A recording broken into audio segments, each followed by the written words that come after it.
பர்திமேயு சுவிசேஷ ஊழியங்கள் வழங்கும் நற்செய்தி நேரம். தேவ செய்தி பாஸ்டர் ஆர். அகஸ்டின். இந்த நாளில் உங்களோடு ஆசை என்ற தலைப்பில் பேசி வருகிறேன்.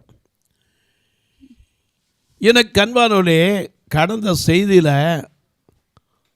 ஆசை தாமத்திரம் நல்லா இருந்தால் போதும், மற்றவனுக்கு எப்படி இருக்குது அதை பற்றி கவலையே இல்லை. இன்றைக்கு மனிதனுக்கு அப்படிப்பட்ட ஆசைகள் இருக்குது. எனக்கு அன்பானோரே, இன்னும் சொல்லப்போனால் ஆசை என்பது அநேக ஆசைகள் வேதத்தில் நாம் பார்க்கலாம். ஆனால் முக்கியமாக மனிதனை ஆட்டி படைக்கிற ஆசைகள் 3. ஒன்று மண்ணாசை, இன்னொன்று பெண்ணாசை, இன்னொன்று பொன்னாசை.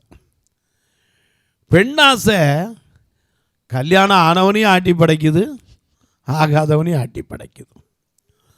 உதாரணம் பாருங்கள், கல்யாணம் ஆன பொண்ணுக்கும் கூட அந்த ஆசை ஆட்டி படைக்குது. உங்கள் வேதாகமத்தை எங்கே இருந்தாலும் சரி, தயவு செய்து நீதிமொழிகளின் புஸ்தகத்திலே 7ஆம் அதிகாரத்திலே 6வது வசனத்திலிருந்து உங்களுடைய எடுத்து வச்சுக்கிறீங்களா? அப்படி எல்லாரும் தேடி கையில் எடுக்கிற வரைக்கும் நாம் எல்லாம் சேர்ந்து பாட போகிறோம். ஏசுபையே துதிசை நீ மனமே, ஏசுபையே துதிசை, ஏசுபையே துதிசை நீ மனமே, ஏசுபையே துதிசை, கிறிஸ்தேசுபையே துதிசை நீ மனமே, ஏசுபையே துதிசை. மாசனுகாத பராபரவஸ்து, மாசனுகாத பராபரவஸ்து, நேசகுமாரமையான கிறிஸ்து, நேசகுமாரமையான கிறிஸ்து, இயேசுவையே துதிசை நீ மனமே, இயேசுவையே துதிசை, கிறிஸ்தேசுவையே துதிசை நீ மனமே, இயேசுவையே துதிசை.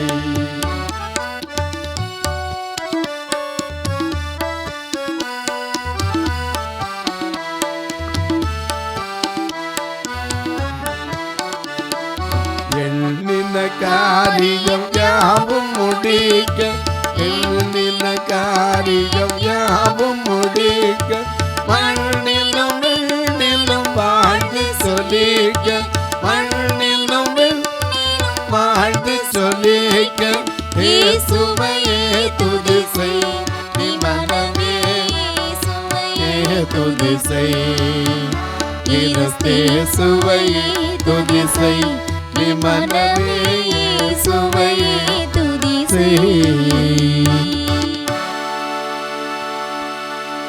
எல்லாம் எடுத்துட்டு நீதிமொழிகளின் புஸ்தகம் 7ஆம் அதிகாரம் 6ஆம் வசனத்தில் பாருங்க.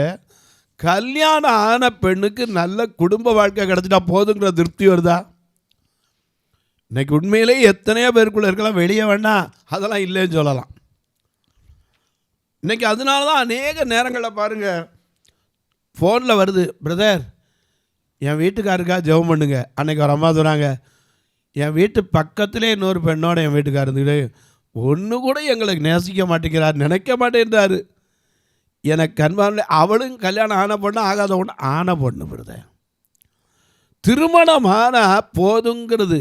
ஏன்னா நம்ம நீதிப்படி தேவன் ஒருவனைத்தான் படைத்தார், ஆவி அவரிடத்தில் பரிபூர்ணமாக இருந்தது. பின்ன ஏன் ஒருவனை படைக்கணும்? மல்கியா 2:15 வாசிக்கிறோம், தேவன் ஒருவனை அல்லவா படைத்தார், ஆவி அவரிடத்திலே பரிபூர்ணமாய் இருந்தது, பின்ன ஒருவனை படைத்தார். தேவ பக்தியுள்ள சந்ததி. ஆண்டவருடைய ஆசை என்னன்னா தேவ பக்தியுள்ள சந்ததியா இருக்கணும். ஹல்லேலூயா. அதுதான் அவருக்கு ஆசை. ஆமென். ஒருத்தனும் கெட்டு போயிடக்கூடாது, எந்த விதத்திலும் கெட்டு போயிடக்கூடாது. இன்னைக்கு அநேக நேரங்களில் அதை குறித்து நமக்கு ஆசை இல்லை. ஏன்னா தமிழ்நாட்டில் வாசிக்கிறான், ஒருவனுக்கு ஒருத்தின் தான் இன்றைக்கி வாழ்க்கை இருக்குது. அன்றைக்கு ஒரு மனிதனை படைத்தார், ஒரே ஒரு பெண்ணை படைத்து அழைத்து வந்து அவர்களை ஆசீர்வதித்தார். அதுதான் குடும்பம். ஆனால் இன்றைக்கு கொடுக்கப்பட்ட மனைவி போதுங்கிற எண்ணம் இருக்கா? கொடுக்கப்பட்ட புருஷன் போதுங்கிற எண்ணம் இருக்கா? இன்னைக்கு அதில் கூட பாருங்க ஆசை விட மாட்டேங்குது. இங்கே பார்க்கிறோம், சாலமோன் ஞானி அவருடைய அனுபவத்தை எழுதுகிறார்.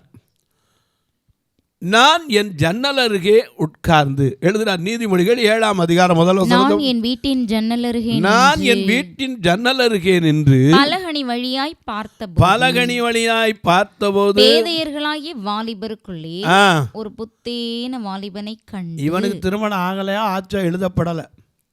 புத்தீன வாலிபன் அது மட்டும் தெரியுது. புத்தீன வாலிபனை கண்டு அவனை கவனித்தேன்.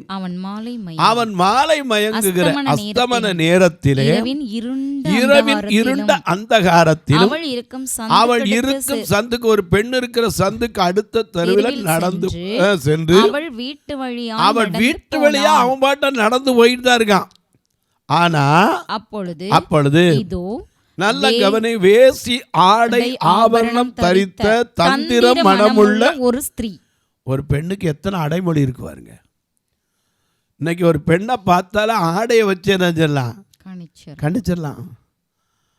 அதனாலதான் உன் வஸ்திரம் எப்படி இருக்கணும், எப்பவும் அழகா சொன்னார், வெண்மையாகவும் தலை எண்ணெய் குறையாதான் இருக்கணும். பிரசங்கி 9:8 அப்படித்தான் வாசிக்கிறோம். வஸ்திரத்தை வச்சு ஒரு மனுஷனை அடையாளம் கண்டுபிடிச்சிடலாம். எனக்கு கண்பாருடைய இங்கே பார்க்கிறோம், அவருடைய வஸ்திரம் என்ன இருக்கு, வேசி ஆடை ஆபரணம் தரித்தவள் மட்டுமல்ல தந்திர மனமுள்ளவள். ஒரு பெண் அவனுக்கு எதிர்பட்டாளாம். அவர் எப்படி, அவருடைய குவாலிஃபிகேஷன் குவாலிட்டி என்ன, அவள் வாயாடியும் அடங்காதவளும், அவள் கால்கள் வீட்டிலே தரிக்கிறதில்லை, சில வேளை வெளியில் இருப்பாள், சில வேளை வீதியில் இருப்பாள், சந்துகள் தோறும் பதிவிருப்பாள். அவள் அவனை பிடித்து, அந்த வாலிபனை பிடிச்சு, சும்மா நடந்து போற வாலிபனை பிடித்து முத்தம் செய்து முகம் நாணாமல் அவனை பார்த்து. ஐயா, நம்ம தமிழ்நாட்டினுடைய பண்பாடு என்னதுமா, அச்சம் நாணம் மடம் பயிர்ப்பு. ஆனா கொஞ்சம் கூட முகம் நாணாம ஒரு பையனை பிடிச்சி கட்டி பிடிச்சி முத்தம் கொடுக்குறான். குட்டி பிடிச்சிட்டு என்ன சொல்றா, சமாதான பலிகள் என் மேல் சுமந்திருந்தது, இன்றைக்குத்தான் என் பொருத்தனைகளை நிறைவேற்றினேன். ஒரு வேத அது போய் பூச்சு, பக்தி பூச்சு. சமாதான பலி, பொருத்தனை, வார்த்தைகளை பாருங்க. சமாதான பலிகள் என் மேல் சுமந்திருந்தது, இன்றைக்குத்தான் என் பொருத்தனை. இதுக்கு ஒரு பொருத்தனையா? புருஷன் இருக்கும்போது இன்னொரு புருஷனை கட்டிப்பிடிக்கணுங்கிறது பொருத்தனையா? இங்க சொல்ற பொருத்தனைகளை நிறைவேற்றினேன். ஆதலால் நான் உன்னை சந்திக்க புறப்பட்ட போது ஆவலோடு தேடினேன். இப்பொழுது உன்னை கண்டுபிடிச்சிட்டேன். என் மஞ்சத்தை இரத்தின கம்பளம். அது மட்டும் இல்லை, உடனே படுக்கையை பற்றி தான் பேசுறா. என் மஞ்சத்தை இரத்தின கம்பளங்களாலும் எகிப்து தேசத்து விசித்திரமான மெல்லிய வஸ்திரங்களாலும் சிங்காரித்தேன்.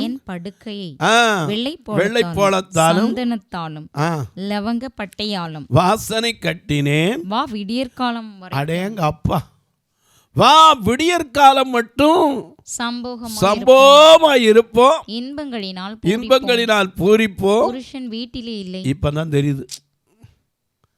இது வரைக்கும் என்ன இல்லை, கல்யாணம் ஆன பொண்ணுங்க புருஷன் வீட்டில் இல்லை.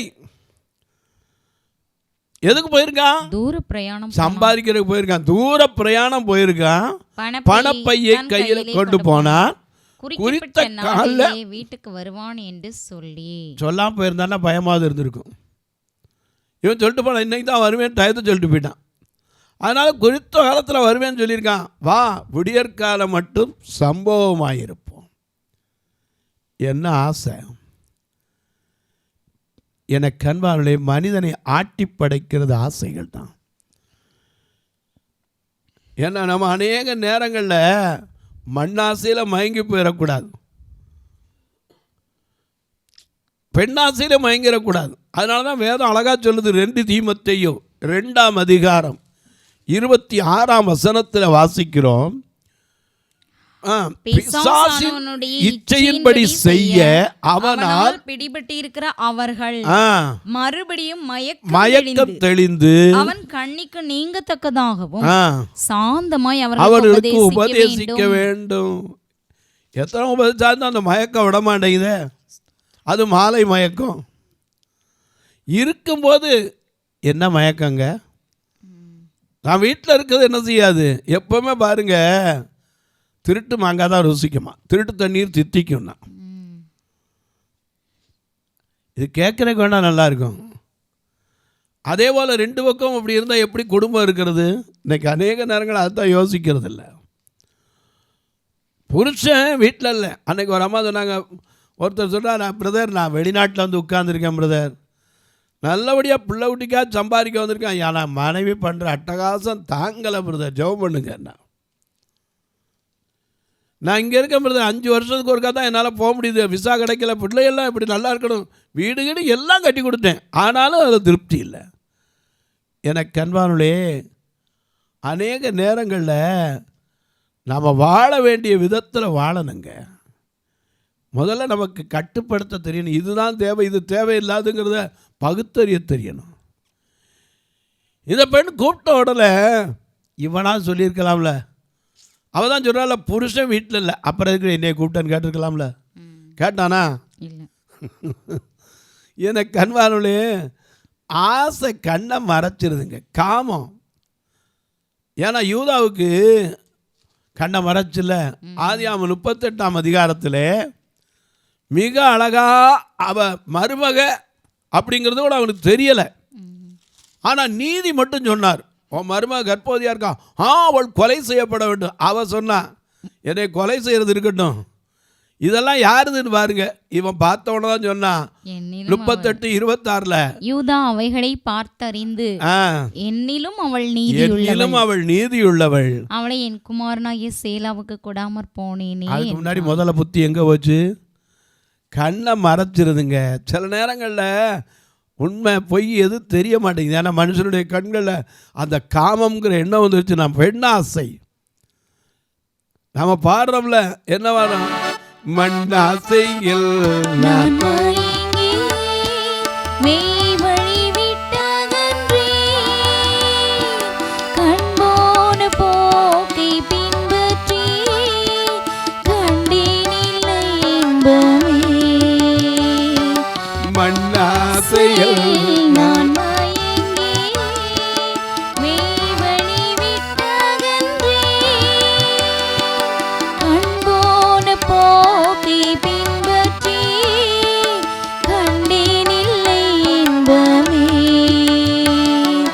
காணாமல் போன பாத்திரம் என்னை தேடி வந்த தெய்வமே, வாழ்நாள் எல்லாமும் பாதம் செல்லும் பாதையில் நடத்திடுமே. உயவனே உயவனே படைப்பின் காரணனே, மண்ணான எல்லையுமே கண்ணோக்கி பார்த்திடுமே.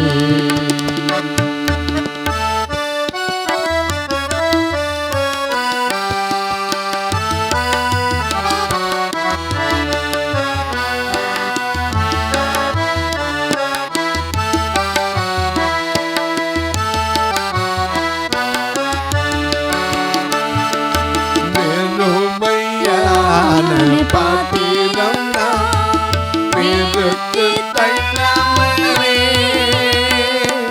வெறுமையான பாத்திரம் வேறுக்கு தள்ளாமலே, நீரம்பி வழியும் பாத்திரமாய் விளங்கு செய்திடுமே. வேதத்தில் காணும் இயேசுவை போற்றிடுதே, என்னையும் அவ்வித பாத்திரமாய் அணைந்து கொள்ளுமே. குயவனே குயவனே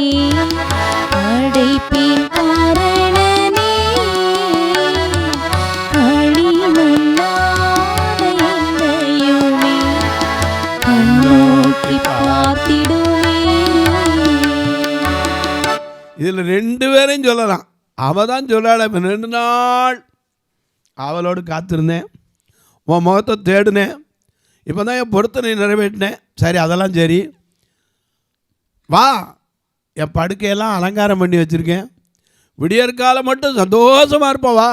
புருஷன் வீட்டில் இல்லை, அப்புறம் ஏன் என்னை கூப்பிட்டேன்னு இருக்கலாம்ல. இல்லை, ஏம்மா புருஷன் இருக்கார்லம்மா, அப்புறம் என்னம்மான்னு சொன்னானா. எனக்கு அன்பான சில நேரங்களில் மனுஷனுக்கு ஆசை ஆட்டி படைக்குது. புருஷன் வீட்டில் இல்லை, குறித்த காலத்தில் வரும், பணப்பையை கொண்டு போனான். உடனே என்ன செய்யறா தெரியுமா, இவரும் அதுக்கு பின்னாடி போகிறார். வாசிங்க. உடனே அவள் சொல்கிறான், புருஷன் வீட்டில் இல்லை, தூர பிரயாணம் போனான், பணப்பையை தன் கையிலே கொண்டு போனான், குறிக்கப்பட்ட நாளிலே வருவான் என்று சொல்லி தன் மிகுதியான மதுர வாக்கினால் அவனை வசப்படுத்தி தன் உதடுகளின் மதுர வாக்கினால் அவனை இணங்க பண்ணினாள். உடனே அவன் அவள் பின்னே சென்றான். அதுக்கு வர்ணனை சாலமோன் வச்சிருக்கதான் எனக்கு பிடிச்சிருந்துச்சு. ஒரு மாடு, எப்பா, ஒரு மாடு சாதாரணமாக போகிறதுக்கு அடிமாட்டுக்கு வித்தியாசம் இருக்குது. சாதாரணமாக ஒரு மாடு போச்சுன்னா அது வாட்டில் போய்கிட்டு இருக்கும். இது அடிமாட்டுக்கு போகிறது ஏதாவது கத்துமா?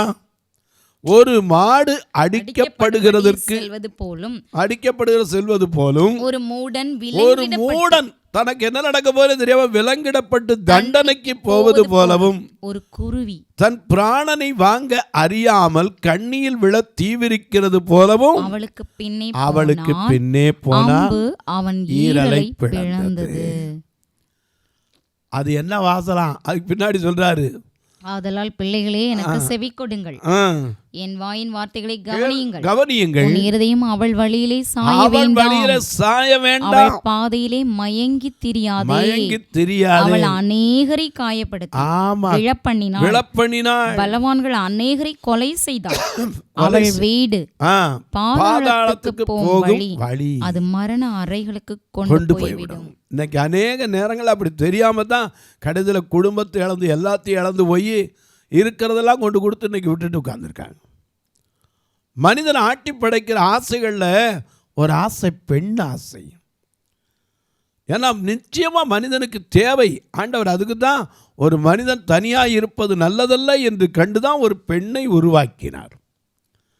அவனை உருவாக்கி அவனுக்கு கொண்டு வந்து கொடுத்தார். இவள் என் எலும்பின் எலும்பு மாமிசத்தில் மாம்சனான. அப்போ அந்த மாம்சத்தில் மாம்சம் இன்னொன்று தேடலாமா? நமக்கு இன்னைக்கு தெரியுது, வையத்துள் வாழ்வாங்கு வாழ்பவன் வானுரையும் தெய்வத்துள் வைக்கப்படும் வள்ளுவர் கூட சொன்னார். வாழ வேண்டிய முறைமை எது? ஒருவனுக்கு வருத்தி என்று உயிர் மூச்சு உள்ளடக்கி இன்னைக்கு எத்தனை காரியத்தை பார்க்குறோம் ஐயா. ஆனால் இருக்கும்போது ஏன் அந்த புத்தி? பெண்ணுக்கு ஆசை, மானுக்கும் சரி பெண்ணுக்கும் சரி, போதும் எனக்கு இருக்கு அந்த எண்ணம் வந்துச்சுன்னா எத்தனை பெரிய ஆசீர்வாதம்.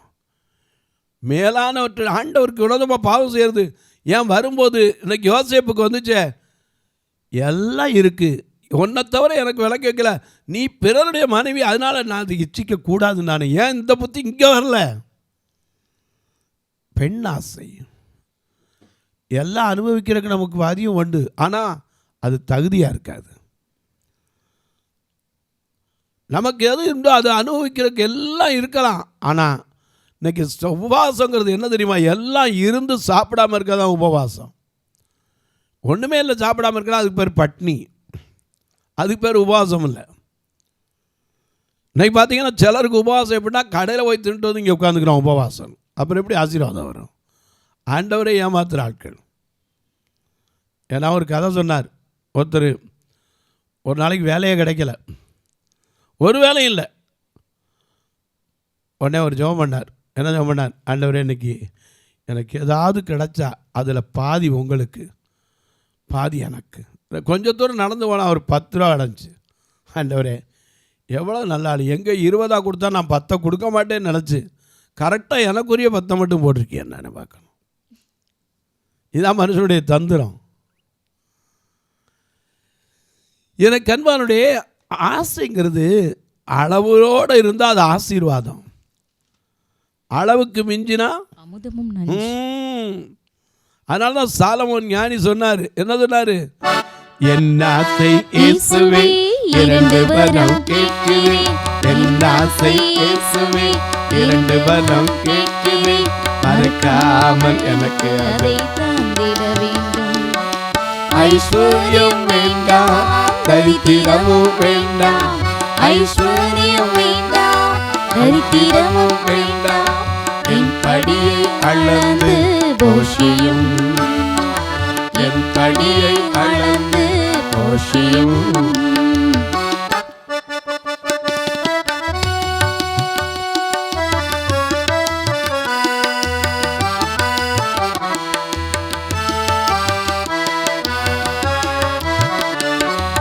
பரிபூர்ணம் அடைவதினால் பரிதலித்த பேதுருவை, பரிபூர்ணம் அடைவதினால் மறுபடியும் நான் நினைத்து பார்க்கிறேன். வெள்ளி காசு 30 வேண்டி நின்ற யோதாஸ் கதை என்ன ஆனதென்று கலங்கி நிற்கிறேன். ஐஸ்வர்யம் வேண்டாம், தரித்திரமும் வேண்டாம், ஐஸ்வர்யம் வேண்டாம், தரித்திரமும் வேண்டாம், என் படியை அளந்து போஷியும், என் படியை அளந்து போஷியும். சாலமன் ஞானி அதனால தான் சொன்னாரு, எனக்கு ஐஸ்வர்யம் வேண்டாம், தரித்திரமும் வேண்டாம், என் படியை அளந்து எனக்கு கொடுங்க. ஏன்னா பரிபூர்ணம் வந்தால் என் புத்தி கெட்டுப்போம். எல்லாம் இருக்கு, ஆனால் ஆசை விட்டுருதா? நான் கொஞ்சம் யோசிச்சு பார்க்குறேன். இருக்கும்போது அப்பா எதுக்குமா இது தப்புமா சொல்ல அவனால் முடிஞ்சா? வா என் வீட்டுக்கு வா, படுக்கை அலங்காரம் பண்ணியிருக்க, புருஷன் இல்லை, இதெல்லாம் சொல்லலாமா, பேசலாமா? உன் வீட்டுக்காரர் வருவா, சொல்ல முடிஞ்சா? அவளுக்கு பின்னாடி போனான ஒளிய புத்தி சொல்லலை. எனக்கு கண்வானவர்களே, மனித ஆசைகளில், இப்பிரபஞ்சத்தின் ஆசைகளில் பண ஆசை, மண்ணாசை, பெண்ணாசை, பொன்னாசை, எல்லா ஆசை இருக்கு. ஆனால் நியாயமாக நம்ம எதில் ஆசை வைக்கணும் தெரியுமா? மோசே சொன்னானே, பார்வோன் குமாரத்தின் மகன் எனப்படுவதை வெறுத்து அனித்தியமான பாவ சந்தோஷங்களை அனுபவிப்பதை பார்க்கிலும் தேவனுடைய ஜனங்களுடைய துன்பத்தை அனுபவிப்பதை தெரிந்து கொண்டு இனி வரும் பலன் மேல், அதுதாங்க நம்முடைய ஆசை. இனி வரக்கூடிய பலன். ஏன்னா அங்கே நமக்கு ஒரு பலன் இருக்கிறது. மத்தேயு 5:11 வாசிக்கும் போது சந்தோஷப்பட்டு கலிகூருங்கள், பரலோகத்தில் உங்கள் பலன் அங்கதான் இருக்கு. தொலைக்காட்சியில் பார்க்கிற என் அன்பு மக்களே, இந்த நிகழ்ச்சியை நாள்தோறும் பார்க்குறீங்க, கேட்குறீங்க, பரவசமடைகிறீங்க, நல்லது. கேட்பதோடு விட்டுறாமல் ஒரு வார்த்தை ஜெபம் பண்ணுங்க. இது தொடர்ந்து வரணும், இதற்கான தேவைகள் சந்திக்கப்படணும். ஒவ்வொரு நாள் இந்த நிகழ்ச்சி வரணும்னா 5000 ரூபா செலவழிக்கணும். சும்மா வரதில்லை. அது மட்டும் இல்லை, எங்கள் சபையை கொஞ்சம் யோசிச்சு பாருங்கள். 2 கண்ணு தெரியாத மக்கள் நிற்கிறேன்னா இதில் எடுத்து போடணும். அப்படியே சபையில் நடக்கிற ஆராதனை எடுத்து போடலாம். நான் ஏன் போடுறதில்ல தெரியுமா? எங்கள் மக்கள் ஒருத்தர் அப்படி சாஞ்சி உட்காந்துருப்பான், ஒருத்தர் இப்படி சாஞ்சி உட்காந்துருப்பான். ஆராதனைனா ஒரு ஒழுங்கு கிரமம் இருக்கணும். ஏன்னா இவங்களுக்கு தெரியாது பாவம். அவங்கள போட்டு காட்டி ஐயோ இப்படி இருக்கான்னு பரிதாபம் மட்டுமில்லை, ஆண்டவருடைய ஆராதனை துக்கப்படுத்திடக்கூடாது. நாங்கள் அதை எப்போவுமே அதை போடுறதில்ல. இல்லைன்னா அவங்கள கையை பிடிச்சி விடுற மாதிரி, கூட்டு போகிற மாதிரி, ஐயோ அவங்க கையில் கொடுக்குற மாதிரி, தூக்கி பிடிக்கிற மாதிரி விளம்பரத்துக்கு ஏகப்பட்டதை காட்டலாம். நான் அப்படி விரும்புறதில்லை. ஏன்னா ஆண்டவருடைய வார்த்தைக்கு வராதுதான் வேறு வந்துட போகுது. அவருடைய வார்த்தையை நம்புறவனுக்கு எல்லாம் கிடைக்கும். எனக்கு அன்பானவர்களே, அந்த வார்த்தையை கேட்டால் அதுக்கு ஆசீர்வாதம் உண்டு. நம்ம அநேக நேரங்களில் முதல்ல நான் உங்களுக்கு சொன்னேன், சங்கீதம் 19:11 அவருடைய வார்த்தையை நம்புறவங்களுக்கு மிகுந்த பலன் உண்டு. அந்த வார்த்தை போதும் எனக்கு. அதனால தான் உங்களுக்கு காட்டுறதில்ல. நீங்களும் வந்து பாருங்க. கர்த்தர் ஏவினால் தாங்களா. திருநெல்வேலியில் கூட இப்போ பெண்கள் தாய்மார்கள் 2 கண்ணு தெரியாமல் தங்குறதுக்கு ஒரு அறை கட்டிட்டு வரோம். ஒரு சதுரடி 2300 ரூபா.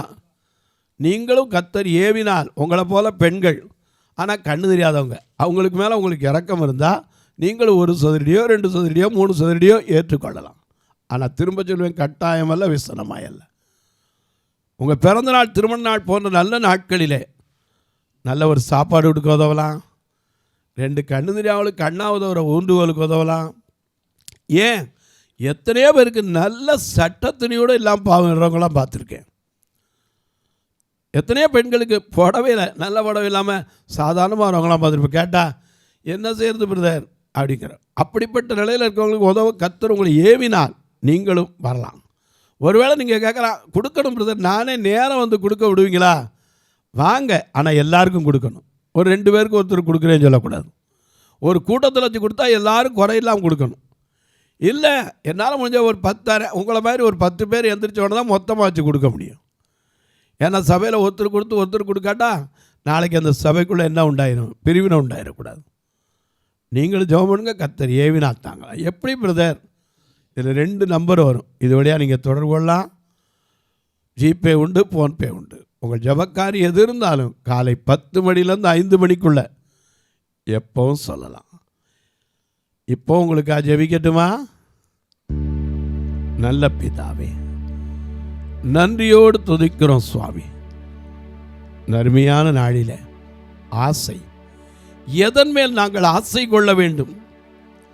ஒரு கூலிக்காரனாவா?